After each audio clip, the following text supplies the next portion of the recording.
జనరల్‌గా 30, 40 ఇయర్స్‌కే బీపీలు, షుగర్‌లు అలా రావడము, ఒబేస్ అవ్వడము, జుట్టు ఊడిపోవడము, సో పిగ్మెంటేషన్ రావడము, యాక్నే రావడము, చాలా పెద్ద పొట్ట రావడం ఇవన్నీ చూస్తూ ఉన్నాము. అయితే అసలు మీ ఆరోగ్య రహస్యం ఏంటి? ఆరోగ్య రహస్యం ఏం లేదు, మా యోగా చేస్తాను. యోగా థెరపిస్ట్ నేను చెప్పాను కదా మీకు. కాకపోతే ఎవరికి నేర్పించలేను, టిప్స్ ఇస్తాను నా క్లయింట్స్కి. రోజు నేను యోగాసనాస్, ప్రాణాయామం, మెడిటేషన్ చేసుకుంటాను. మొత్తం 1 అవర్లో కంప్లీట్ చేసుకుంటాను మా.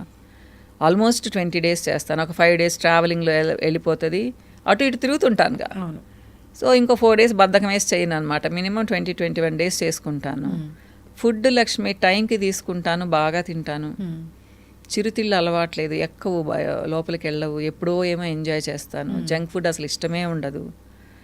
ఇంకేమైంది, సంతోషంగా ఉంటాను, బాగా నిద్రపోతాను. అట్లా పడుకోగానే నిద్రపోతాను అసలు. 3 అయితే మెయిన్ ఇవన్నీ అన్ని బ్యాలెన్స్డ్ డైట్. మీకు ఏం చెప్తానో అవన్నీ నేను తింటాను లక్ష్మి. ఫైబర్ ఉండాలి, ప్రోటీన్ ఉండాలి. నాన్ వెజ్ అనే కాదు, వెజ్ ప్రోటీన్ కూడా బాగా తింటాను నేను. కొన్ని ఫేస్ చేస్తాము సిచ్యువేషన్స్, బయట చూస్తూ ఉంటాం. చాలా మోసాలు జరుగుతాయి. వాళ్ళ లైఫ్ని పాతాళానికి తొక్కేసేంత మోసం జరుగుతుంది. దాని నుంచి బయటికి రావాలి అంటే ఆలోచించాలి. ఎవరు తొక్కుతారమ్మా? మనకు తెలిసిన వాళ్ళు, మనం నమ్మిన వాళ్ళే తొక్కుతారు. బయట వాళ్ళు ఎవరో వచ్చి తొక్కరు కదా.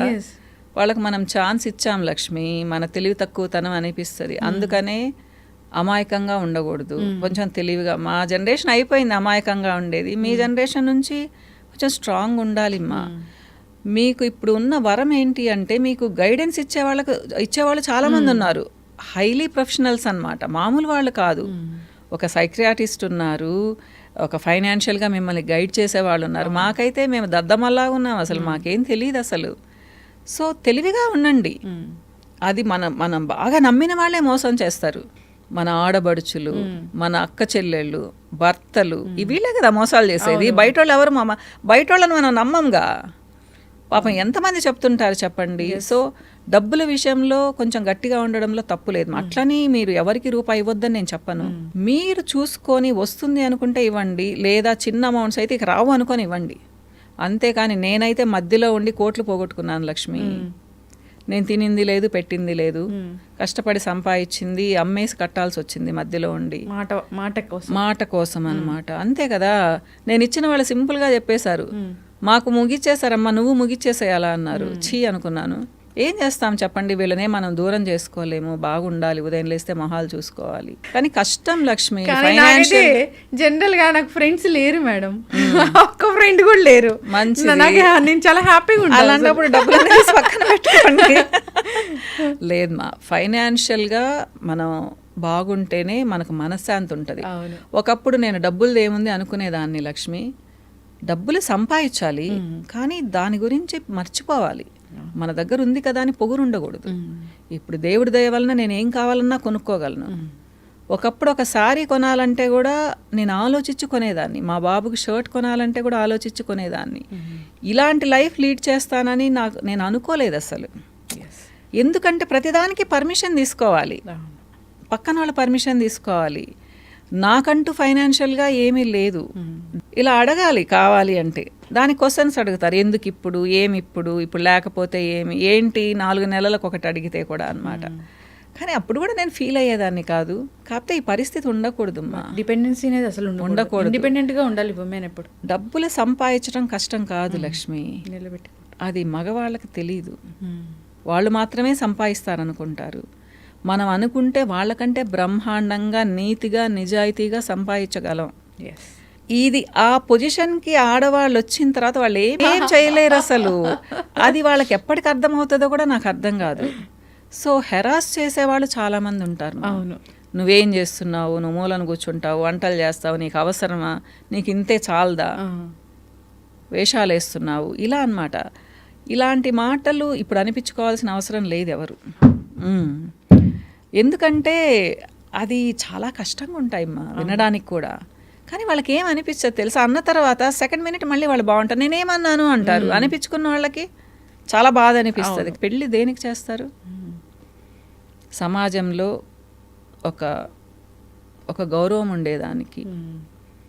భద్రత కోసం ఆడవాళ్ళకైతే, ఒక తోడు కోసం, మనల్ని బాధ్యతగా చూసుకోవడం. బాధ్యతగా వాళ్ళు మనం చూసుకోగలిగినా కానీ వాళ్ళు మేమున్నాం పక్కనంటే ఓకే. ఇవి ఏమీ లేనప్పుడు ఒక మగవాడు ఎందుకు కావాలనిపిస్తుంది? అవును, కరెక్ట్. ఇది ఇప్పుడు అమ్మాయిలు వేసే క్వశ్చన్ మా, దానికి నేను ఆన్సర్ చెప్పలేకపోతున్నాను. ఇబ్బంది పడుతూ ఉండడం, ఇబ్బంది పడుతూ సఫర్ అవ్వాల్సిన అవసరం లేదు మా. అట్లని చెప్పి చిన్న చిన్న విషయాలు గొడవపడి రమ్మని కూడా చెప్పను లక్ష్మి. ఒక చిన్న మాట అంటే నువ్వంటే హేట్రెడ్నెస్ నాకని చెప్పి అమ్మల దగ్గరికి రావడం కూడా తప్పు. కానీ నువ్వు భరించలేనప్పుడు, కొంతమంది కొట్టరు, ఏం చేయరు, మానసికంగా హింస పెడుతూనే ఉంటారు. అది పక్కన వాళ్ళకు కూడా తెలియదు. ఇక్కడ రీసెంట్గా ఒక ఫాదర్ అయితే వాళ్ళ పాపకి డైవర్స్ని పెళ్లిలాగా చేశారు, ఘనంగా సెలబ్రేట్ చేశారు. ఎంత బాధపడి ఉంటుందో. డెఫినెట్గా అమ్మా.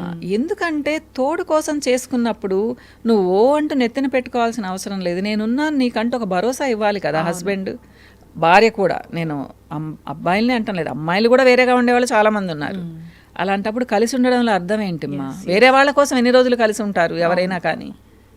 సో అవన్నీ పోయాయి లక్ష్మి. సో పెళ్ళి, వివాహ వ్యవస్థ మారిపోయింది. అట్లని వివాహం అనేది ఇప్పటికి కూడా చాలా విలువైంది, పవిత్రమైంది మా. సమాజానికి బిడ్డల్ని, మంచి బిడ్డల్ని ఇవ్వాలి, మంచి పౌరుల్ని ఇవ్వాలి అంటే పెళ్లి చేసుకుంటేనే మనం ఇవ్వగలం. లేకపోతే ఇన్సెక్యూర్ ఫీలింగ్. ఏమంటారు పెళ్లి చేసుకోకుండా బిడ్డల్ని కంటే? వాడు సమాజంలో ఇప్పటికి కూడా ఎన్ని ఫేస్ చేస్తాడు, ఇప్పుడే కాదు 1000 సంవత్సరాల తర్వాత కూడా ఫేస్ చేస్తారు. సో పెళ్ళి అనేది అవసరము. లీగల్గా మ్యారేజ్ చేసుకోవాలి. కొంతమంది అమాయకంగా సెకండ్ మ్యారేజ్లు చేసుకొని మేము భార్యలం అనుకుంటూ ఉంటారు. వాళ్ళకి ఏవి రావు లక్ష్మి. తర్వాత మన ఇండియన్ లా ప్రకారం అసలు సెకండ్ వైఫ్కి అసలు ఏమి అంత ఎందుకు తగ్గిపోతారో అసలు. మనం వాళ్ళ కారణాలు చాలా ఉంటాయి. మోసం చేశారంటారు. అంత తెలివి తక్కువగా కూడా ఈ జనరేషన్ వాళ్ళు ఉండకూడదమ్మా. నేనైతే అది చెప్తాను. అంటే ఒకళ్ళు నేను ప్రేమిస్తున్నానంగానే ఎందుకు పడిపోవాలి?